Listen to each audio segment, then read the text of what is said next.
you so much for joining us here at Story Mastermind. I would like to present to the group Rachel Orr. Thank you. Yes, it's always funny when you get introduced at conferences and they've clearly like gotten the bio from the website and maybe it's not like quite accurate still. And I'm like, oh. But like, oh, I need to rewrite my bio. And just exactly. Or I'm like, where did they find that? Oh no. Anyway, so I'll give you the real me. So Rachel Orr. I have been at Prospect Agency, and now I'm going to try to remember when I started there, since 2007. So prior to that, I was at HarperCollins from 98 to 2007. So I started in marketing. I then slid over. Well, it's funny. I interviewed. I knew I wanted children's publishing. I interviewed for William Morrow Marketing and HarperCollins Editorial. Got interviews for both, did not get the HarperCollins editorial job, and I was crushed. I didn't know what marketing was, but I went to William Morrow because it was in New York. It was a job, and it was in children's publishing.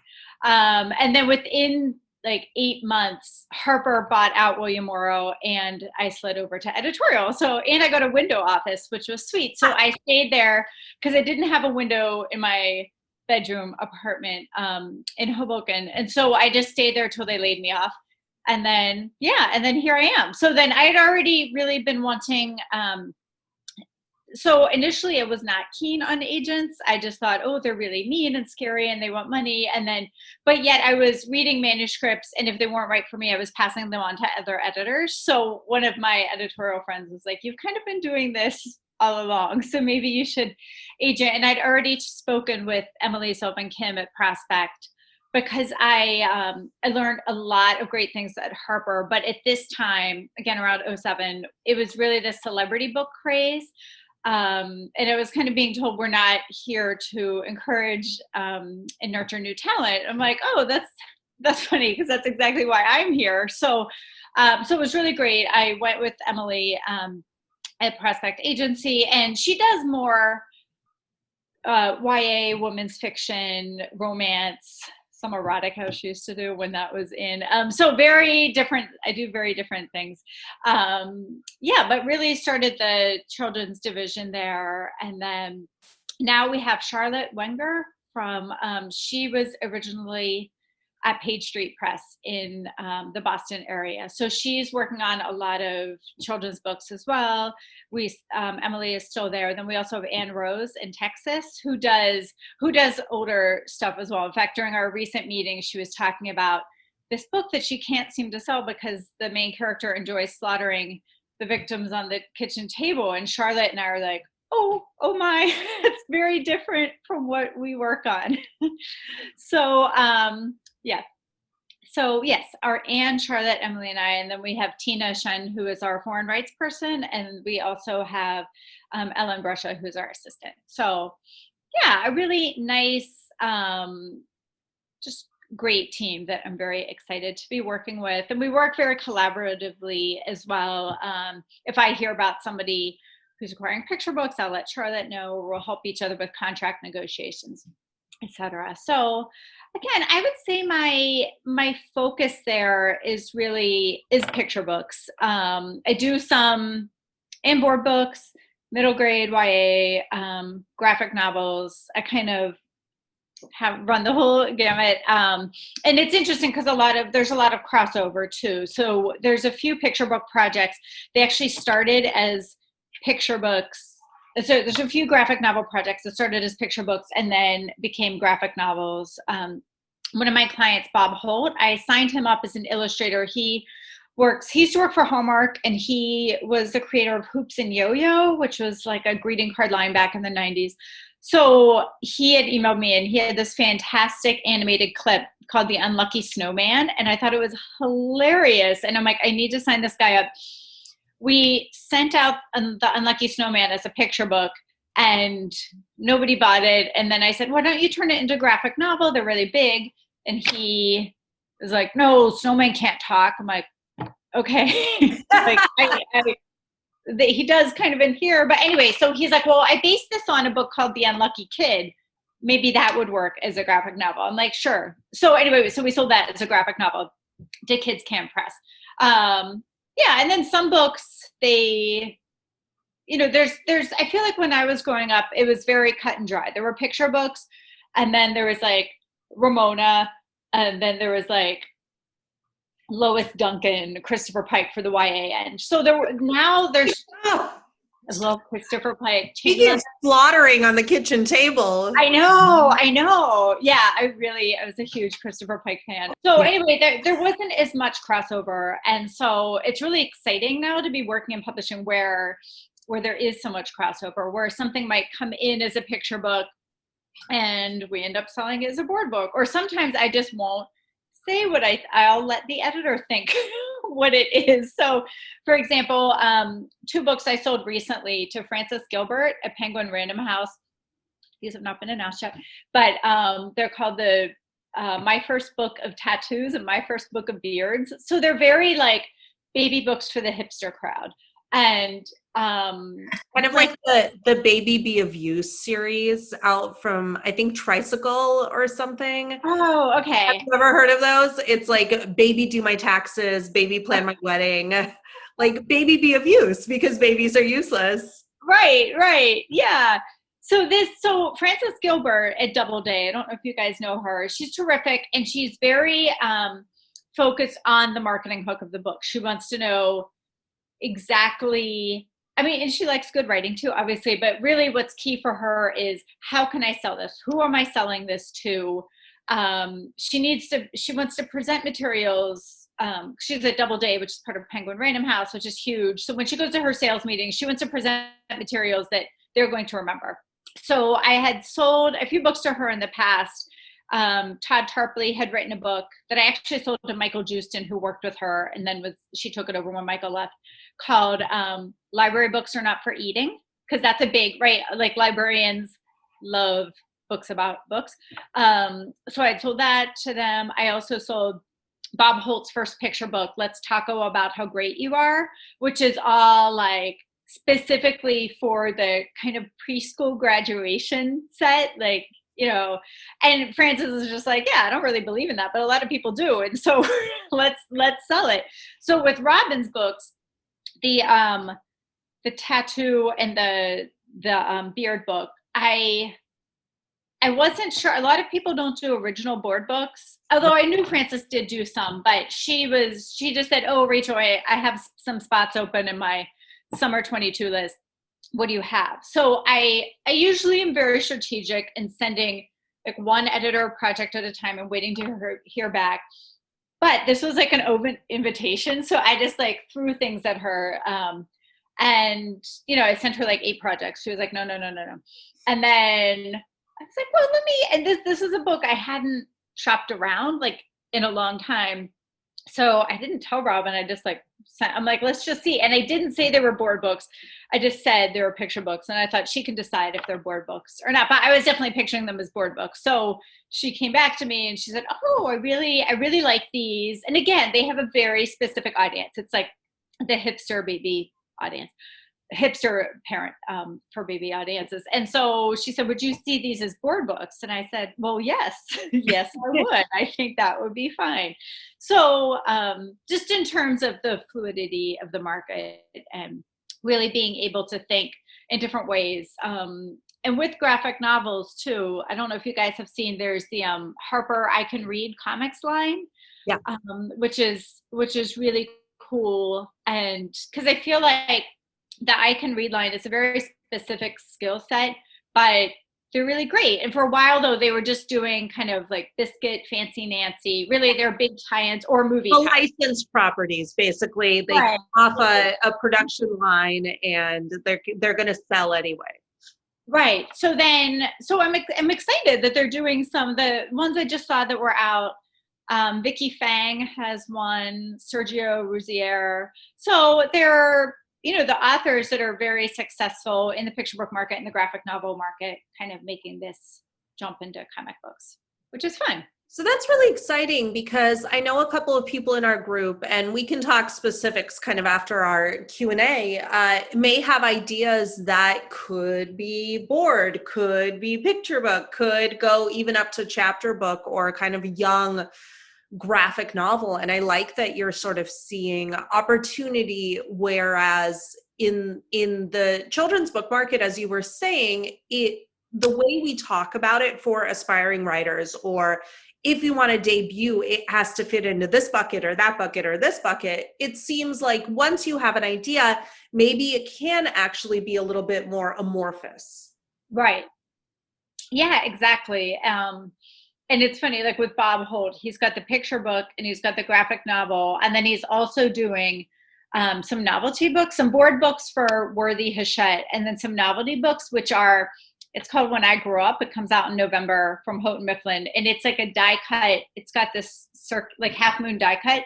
So you hold it up to your face, and then the body is down here and your head's here, which was a little tricky to sell because a lot of editors were like, I don't know how this works. Is the child holding it? But then if the child's holding it, they can't see it, the art. And then if the adult's holding it, then that's weird because they're already grown up. But I was just like, whatever. Like, you could have siblings read it. I don't know. I look in the mirror. I don't know. So anyway, Chris Crohn's at Houghton Mifflin agreed with me that it was a great idea and is publishing that. So yeah. I mean, you hardly ever hear stories of, like you were saying, original board books, novelty books. When we see somebody who has like a concept that would be great for a novelty book, it's like, oh, I'm so sorry. Right. And I think I kind of go on spurts. Like, just recently, I felt confident going out in the marketplace with those. I have another author, Susie Lee Jin, who I've been repping for years, and she has a published picture book, mine, from Simon & Schuster before I started working with her. But and she was working on some picture book ideas, but none of them were really sticking. And then last year, she came out with 2 really cute novelty projects that I'm like, oh, this, and I just feel like that's her strong suit. And I think that's a lot of publishing, is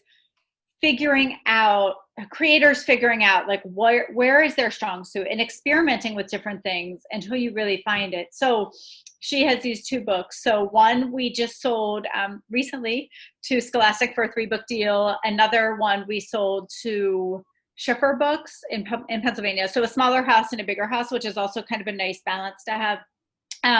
So I'm like thrilled for her because it was a long time in coming and figuring this out. And now I feel like she's hit her groove and we're just kind of running with it.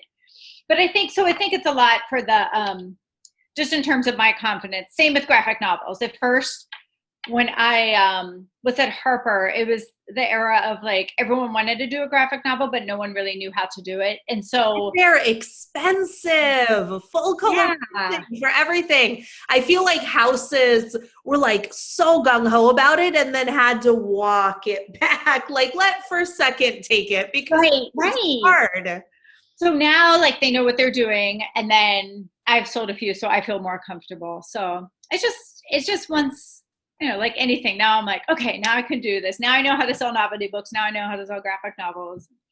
So let's take it back a couple of steps. I would love to hear, so first, how do you decide to work with a picture book creator?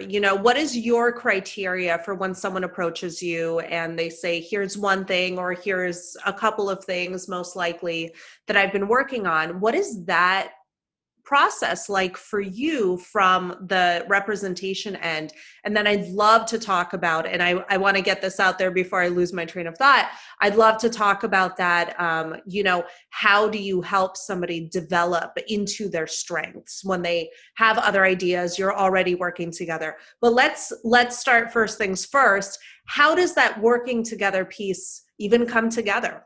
Sure. So I'll use the story of someone that my latest client I just signed on. I mean, I have a lot of clients already that I feel like I physically cannot live without this project. So it really, really needs to be big. But for me personally, I need to absolutely fall in love with it. So this was like maybe just about 2 months ago. I don't know, it was Friday night and I'm just hanging out. I'm like, oh, let me actually go through my submissions. So I'm looking through, I was getting frustrated because I didn't like any of them. And then I found this one called Proper Badger was the title. And I'm like, oh, that's kind of cute. It's different, right? It's something that caught my eye.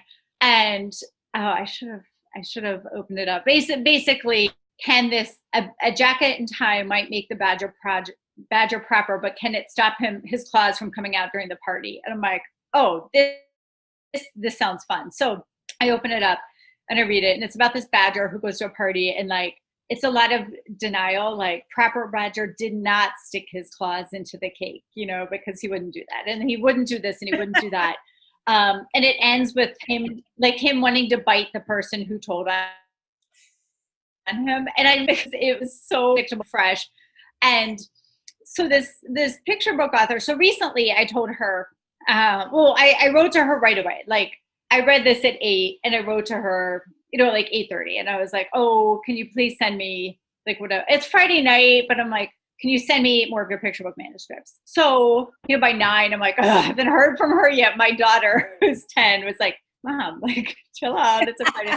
But like my kids, so I have a 10-year-old and a 12-year-old, and they get super invested into this. So they, now they're like, okay, did you hear from Proper Badger? And then, so she sends me another picture book manuscript, which is like in rhyme. It's about a mouse. And I'm like, whatever. But she also says she's got a YA novel, a fantasy. And I'm like, I don't love fantasies, but I just love Proper Badger. So I'm like, yes, send me your YA fantasy. So I read it, and it's really cool and really good. It takes place in Key West. It's a Jewish family in Key West. And it has some light fantasy, so nothing too heavy. So she's got 2 other agents looking at it. So I am like speed reading this, because again, like I cannot live without Proper Badger. So I just offer her representation, and then the kids. Oh, and my daughter also, because she wrote in her query letter, Miss Orr, and she's like, "Well, did she call you Rachel yet? Like, are you on a first name basis? Like, has she gotten back to you?" I'm like, "No, not yet." So anyway, I finally signed her and then had a phone call with her. But so now, and then it turns out she's also this like amazing YA short story writer. Like she kind of does everything, which is super exciting, because I didn't know that about her. And so anyway, as we're talking about picture books, though, I told her, I'm like, I don't want to give you too many rules, because everything you did in Proper Badger broke all the rules. And I'm afraid if I tell you too much, then you're going to be formulaic. So we've agreed she'll send me a manuscript, and I'll give her feedback on an as needed basis, but I'm not going to just like spill all the trade secrets. So, because it was just so different and unexpected. So that's something that really caught my eye. And that was very quick. But then 2 other clients I signed on last year, they were kind of like my COVID clients. I'm like, I need to just mix this up a little bit, and I need to sign new people. They both came to me from the 12 by 12 group that Julie Headland runs. And I had read them. I mean, I signed them both around April 2020. I had read their work like 2019, maybe 2018, but I had really been thinking about them. So one, it was this very sweet story called The Hole, and it was about this hole in the ground. Again, like different, right? It wasn't your normal protagonist. And he makes friends with a dandelion who then blows away. And I don't know, it was really, really sweet. And so, but then she had some funny stuff as well, and a lot of character-driven stuff, which is also something that I look for. So a lot of humor, some heartfelt. And it's funny because I rep Corey Dorfeld, who wrote The Rabbit Listened, which is all about empathy and is very heartfelt, which I love, but I also really love like totally bizarre humor. But also character-driven stories, because I find that's a lot of times what editors are looking for. So Tasha Hilderman, who wrote The Hole, she had a bunch of character-driven stories. And again, just very sweet, funny, warm, loved it. So I signed her on. And we haven't sold anything from her yet, but we're waiting some editorial notes from an editor before she goes to acquisitions with the project. And then Susie Levinson was the other one she had a very sweet, soft prose story called Henry and Boo. We changed it to Roger and Boo because there are too many Henrys out there. There are a lot of Henrys. So I like Henry. That was what my daughter was going to be if she was a boy, but but she wasn't. And anyway, so we changed it to Roger and Boo, but it's very sweet, very soft. And then I asked her to send me more stuff. So she did. I'm like, send me whatever. And she had some really great rhymes. Like she really, really knows how to rhyme well. I know a lot of editors kind of stray away from rhyme, but if you know how to do it well, then it's great. So she sent me a few others that were great, but then she sent me this one called Pantaloons, Poetry About Animals and Pants. And I, again, was like, oh my gosh, I cannot live without these like groundhogs and their lederhosen. Like I need these groundhogs. So then at that point I made an offer of representation, which is kind of risky because poetry collections can be really hard to sell, but I was like, let's try it. It was funny. I sent it to Frances Gilbert and she wrote back right away. She loved it and needed to check in. And then like, I didn't really hear back from her about it. So I'm like, okay, maybe it's because she said they are hard to sell. So we sent it out. No response, nothing. Nobody was taking it. So we kind of pulled it back in, which is what I'll do sometimes. I'll wait for comments from editors. And if either everyone's saying the same thing, then we'll edit it. And if everyone has different things to say, then we just carry on with it as is. So I arranged her back. We just pulled back and we sent out some other things. Then I think she had asked me about it. Like, oh, can we send it out again? I said, sure. How about these people? And then she was the one that came up with Cameron Books, Amy Novelty, who her friend published with. I'm like, sure. I don't know if this is right for them. I really haven't worked with them before. So anyway, Amy ended up buying the book. So it's going to be with Cameron Books, which is distributed by Abrams. So super exciting stuff. So I'm trying to remember what else. So those were just 3 examples of people that I have recently taken on. And when I work with them in terms of developing manuscripts, I do typically pretty heavy line edits, just being that that's my background at Harper. So really thinking through those things. Or not, Proper Badger, I don't think I changed like anything. We did end up, some people were having problems visualizing it. So I did send it out the latest round, paginated and with some art notes, because it's not exactly a linear story, which is one of the rules that it's breaking. So because of that, I had a clear vision for it, but it seemed like some editors weren't connecting with it. So I did that. I know art notes are tricky and people say not to do them, and they're right. But in this case, I felt like it was necessary. So definitely going back and forth with a lot of edits, and people work in different ways. Some people will just send me something fully polished. Susie Legion just sent me a bunch of just kind of popcorn ideas, right? These kernels. So I'll go through and say, yes, this sounds great. This has been done a lot before. You could try this kind of thing. Did that answer any of your questions? I feel like I just went off on a tangent. No, absolutely. And I love 2 things about that answer. One is just hearing about real stories of how you've worked with writers, what you've identified sort of as people's strengths, and this idea that not all of the rules, like we talked about, these buckets, you don't necessarily need to tick all these boxes.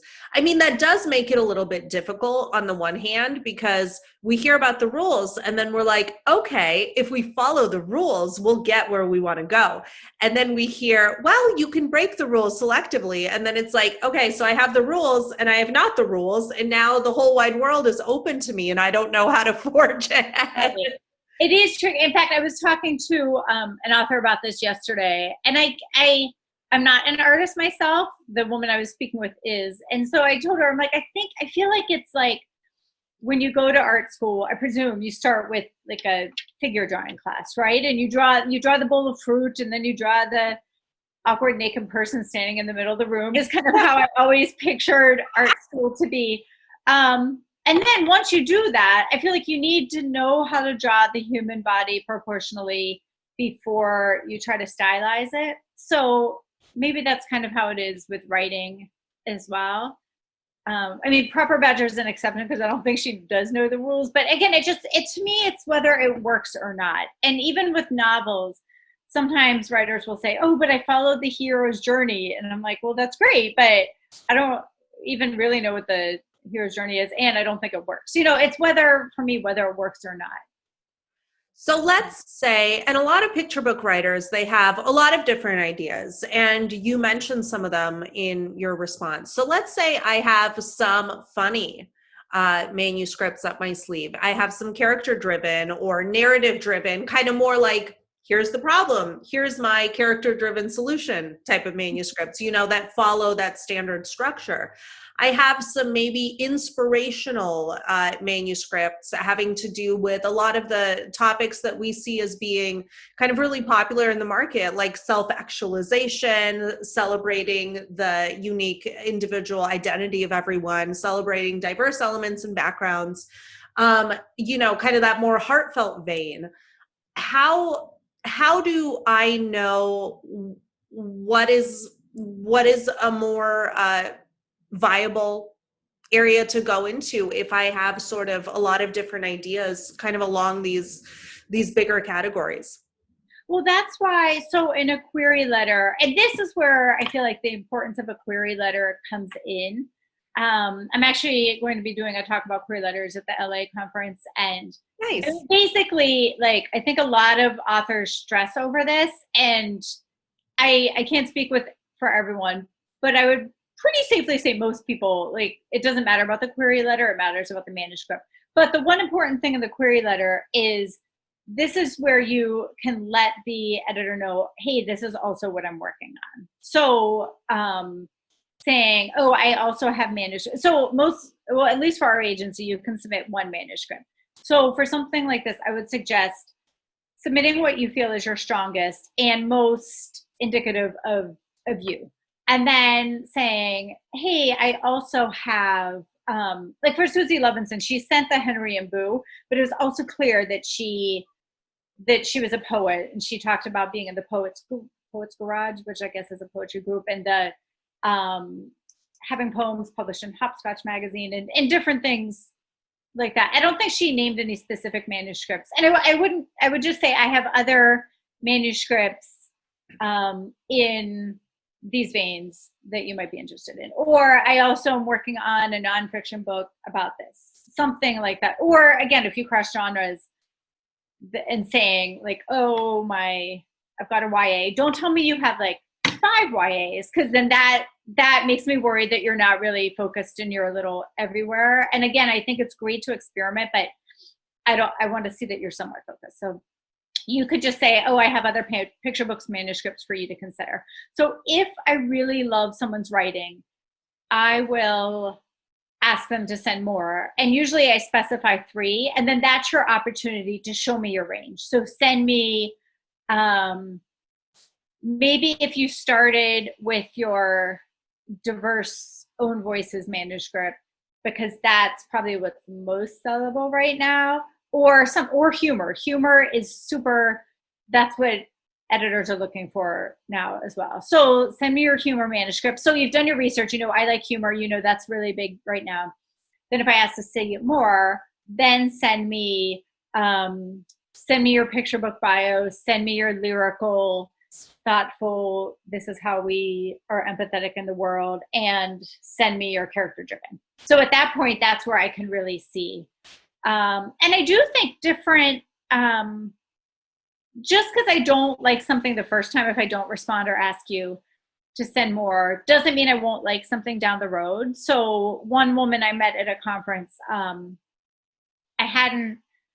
read her work before and I wasn't really super connecting with it, but then she sent me something recently that I liked, except then I requested more and I haven't heard back from her, and it's been like 2 weeks, and I'm like, oh, okay. Maybe she's found another agent already. I don't know. But so there's definitely something to be said for perseverance and keeping at it and trying people again, for sure.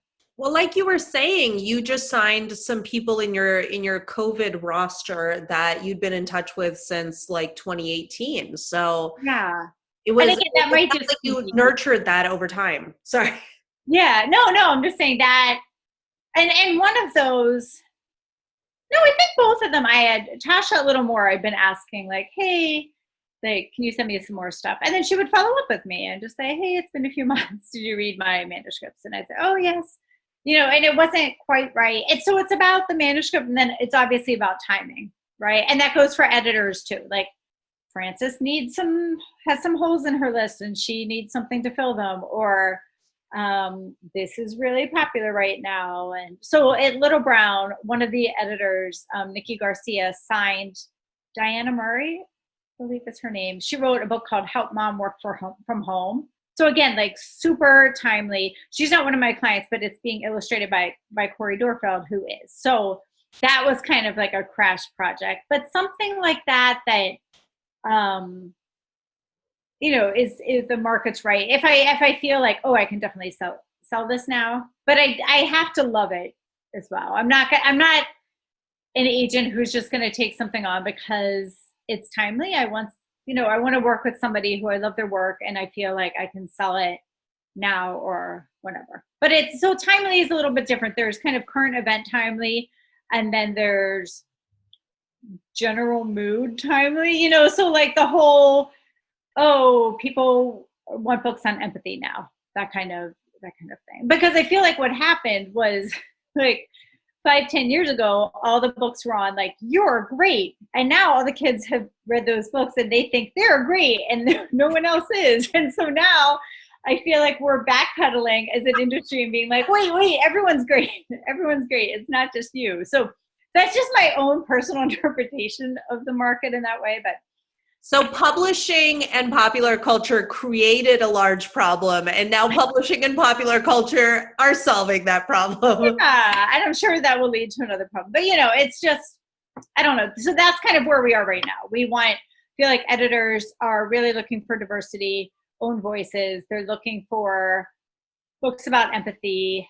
And like in nonfiction, it's interesting. I feel like it used to be some books that used to be okay for a certain subset of writers to write about. Now it's a little trickier. So one of my clients wrote about Jackie Robinson. She's Indian. I feel like it would have been harder for a white person. And now I feel like they wanted to be a Black person. And of course, now all the clients I have who fall into that marginalized realm, like Larissa Morantz, she is Black and she likes to draw these purple hippos. And I'm like, okay. But again, like I want them to be drawing what they want to draw. I want everyone to be writing what they want to write. And now she is doing a graphic novel with a mixed race family, which is cool. But yeah, I'm not going to make people like only write like about that culture. I want them to, if they want to write about hippos, then go ahead. But it's trickier if she's Black and wanted to write about Asian culture. She's actually half Asian, so she could do that, but just along those lines. Yeah. So two kind of polarizing picture book topics that I'd love to hear your take on. One is humor, because you mentioned loving humor, but the thing about humor is everybody has their own sense of humor.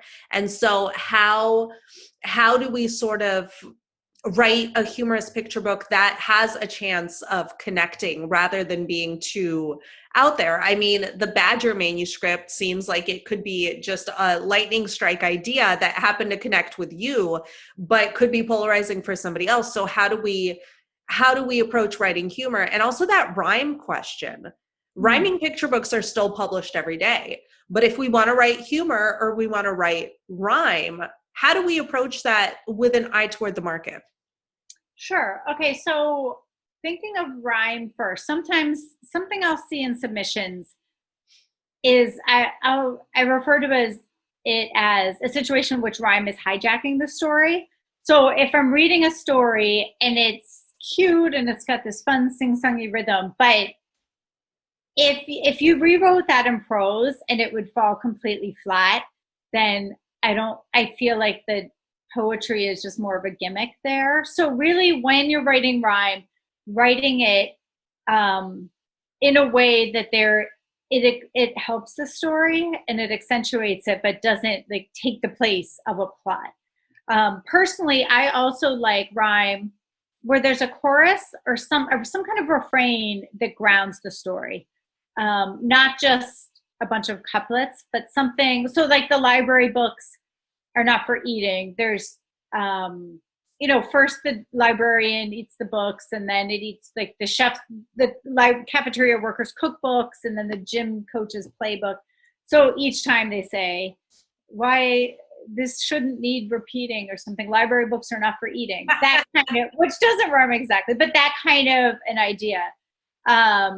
Or if it has kind of this repetition throughout. So Sudipta Barthan-Quallen, who's one of my writers who writes very, very, really great verse.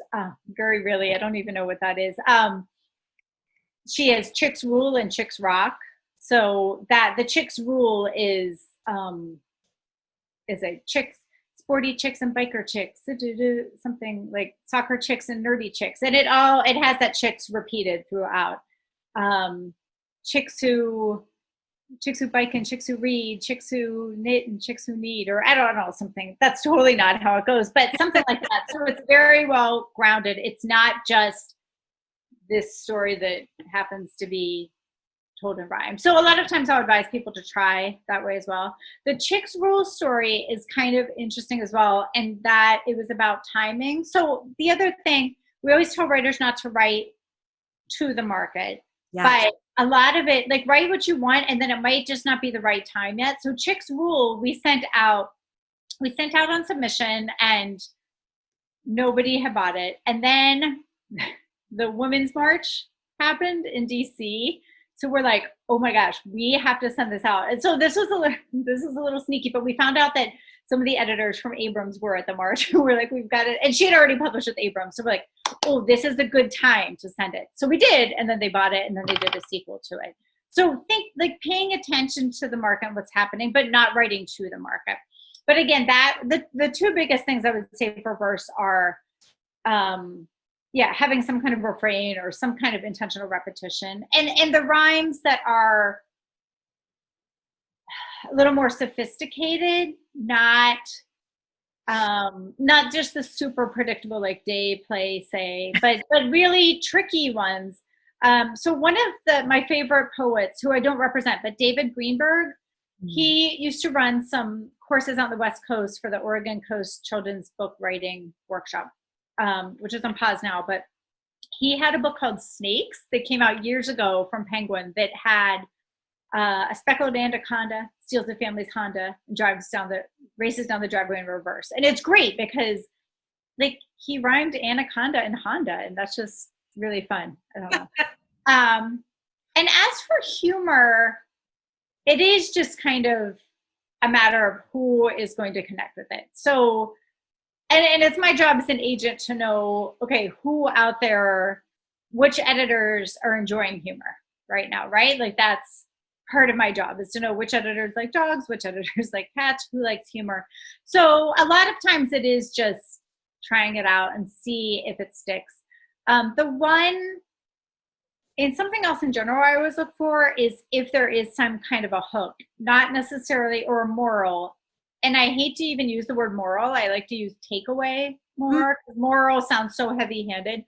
But the one thing about Proper Badger that I like is that, really, like, on one hand, you've kind of got the snarky, naughty badger, but on the other hand, it can open up conversations, really, with young kids of how you should act in social situations, right? So you should say, like, oh, Proper Badger did this. Would that really be a good idea to do at a friend's house, to pee on the carpet? No, probably not. Those kind of things. So I think the more layers to your writing, whether you're writing in verse, humor, you could have something that's just funny and silly and slapstick, and on one hand, that's fine. Like in the Animals in Pants book, there's no moral, and I think that's completely fine, except that you should wear pants. Like, that's basically, like, the only moral. But if the more layers that there can be in a story, the better. So if you have something that's funny, but it also works on this level and this level, or has room in the illustrations to contradict the text, that's also something that can add a lot of humor, right? Like, if the text says the character is doing this, but he's actually doing something else, that can add humor. And that's something that if you're a writer only, you can definitely put in an art note, because otherwise that would be missed if it's not in the art note. That's really interesting. And you bring up the all important idea of the takeaway. Yes. So it sounds like you're saying, obviously you do want the story to be anchored by something, but how overt are we being, or how obvious is the takeaway, even with some digging in your preference in a picture book? Like, other than the Pantaloons book, which sounds fabulous, by the way, how do we give our book a big idea without sort of giving it a big idea, like kind of shoving it in there? Well, definitely, and this is probably something you've heard, everyone's heard before, but in terms of letting the kid solve the problem, the more that the adult is solving the problem, then the less impact it's going to have on the kid. Yeah, it should, because then it goes back to the character. There should be some kind of character change. Again, maybe there's not always, but yeah, the less heavy-handed it feels, I guess it's more based on a feeling, but the less heavy-handed. It shouldn't be so obscure, because then sometimes the client will send me something and I'll say, oh, I'm not sure, what the takeaway is here. And they'll say, oh, it's coming to terms with blah, blah, blah. I'm like, I totally missed that. And it's interesting because I feel like the European market tends to be much more subtle, which is kind of also makes sense. Like the American market tends to be a little more obvious in your face, and the European market tends to require a little more digging.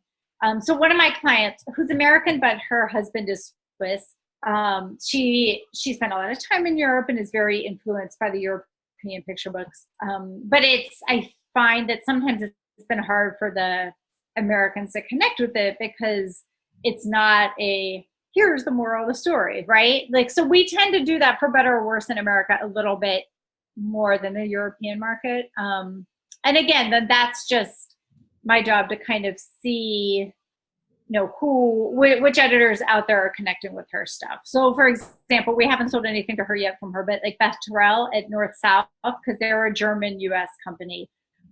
If there is something that is a bit more understated or wacky, like Proper Badger, I do tend to send to publishers that have like a strong connection with the UK, like Walker Books or Candlewick, or North South with Germany.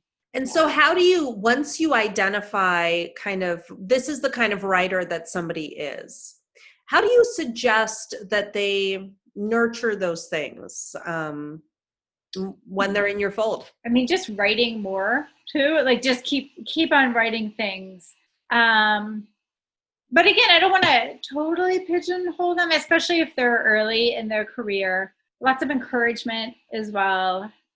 But it is interesting, because I have one client who really likes to write lyrical, kind of quiet, deep lyrical books, but she's very good at, and not just because I like this kind of writing, but she is very good at rhyming and funny stuff. So sometimes I'll be like, oh, why don't you just try? Just try. That's all I ask people to do is I'll give them suggestions, right? And I don't want somebody to work with somebody who's robotic and is just going to make all the changes I suggest and then be bitter at the end because they're not happy with it. Because at the end of the day, it's their book, it's not my book.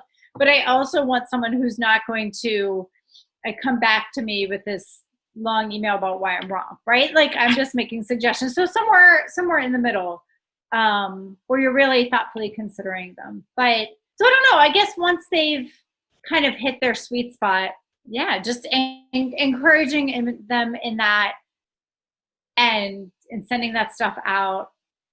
But also, always encouraging them to try new things if they haven't hit that point yet. I think getting you describing how you get feedback from editors and kind of hitting the timing of the market, and maybe a hole opens up over here that you want to exploit, or an opportunity over here. I think that really plays into it, and I think it's inspiring for writers who don't yet have an agent, who don't yet have an editorial relationship, or somebody who can sort of broker them to different houses, to know that it really is very collaborative, and it's not as I feel like one of the comments that I hear a lot teaching about writing is, I feel like I'm writing for the agent, I feel like I'm writing for the publisher. Like, when do I get to write for the picture book reader, the actual kid that I want to reach out to with my work? And it's really nice to hear that there is there is collaboration, and there is kind of give and take, and that it's a process once you're able to connect with someone like yourself and start working together. No, definitely. And I heard a great talk at the New England SCBWI just, I think, earlier this spring, from Chad Beckerman, who's an agent now, but he used to be a designer at Green Willow years ago when I was at Harper. And it's funny because I've known him since like he was super young, and we used to just like eat lunch together. And now he's like this big shot agent. So it's really impressive. He gave a really great talk about encouraging his illustrators. What he has them do is write like 100 things that they like to draw, and to really design that list and make it their own and really show their personality. And I think that's something I'd like to start doing with my writers, is writing about what you love, because that does show through at the end, rather than if you feel that you're writing for the agent, writing for the editor. You should always be writing the kind of books you want. Having said that, I do feel that my clients who are the most successful are the ones that understand that at the end of the day, like, as harsh as it sounds, it is a business. So the people though who are able to not just totally sell out, but not just only write about what they're writing about without knowledge of what's going on around them, but the people who are able to say like, okay, this is a business, this is how it works, these are my strengths, and this is what I can offer, right? So like, I feel like someone like Sudipta, she really has got these great character-driven rhyme stories, very funny, able to write great dialogue. So she's teaming up with Mike Ciccatello, who's one of my illustrators, and they're working on a graphic novel called Cheese and Quackers, which is super cute. And someone like, I have a client, Todd Tarpley, who he loves rhyme, he loves humor, and this seems to be a trend with my clients, obviously, but he loves rhyme, he loves humor, but he also loves the kind of sweet, schmaltzy, like baby books. He loves babies, and his kids are in their 20s now, and I just like, he's like, no, he's not creepy, but he's that guy at the park who would be like, oh, can I hold your baby? He's great. So he's done well on that. So he recently sold, and this is a book we have had out on submission for years, called Love is a Kiss. It's had different titles. It's been a rhyme, it's been a verse. He's someone that started it's been in prose and verse. He started in prose, and then he ended up switching it. I told him to switch it to verse, which is what we did with the library book. The library books are not for eating. And so after much time, just then all of a sudden I'll be like, oh, we should actually send it to this person. And then she bought it, Eve Adler at Sterling, where he's had some other books. So again, he's doing what he loves within the realm of what he knows he can sell, if that makes sense. No, I think that's a perfect view of how you work with writers, as well as some inspiring words. So that closes out our Q&A. I want to be very cognizant of your valuable time. Thank you so much for joining us. For having me. This is great. And we've really appreciated all of your insight. Thank you. Have a wonderful day. Thanks, you too. Bye-bye. Bye.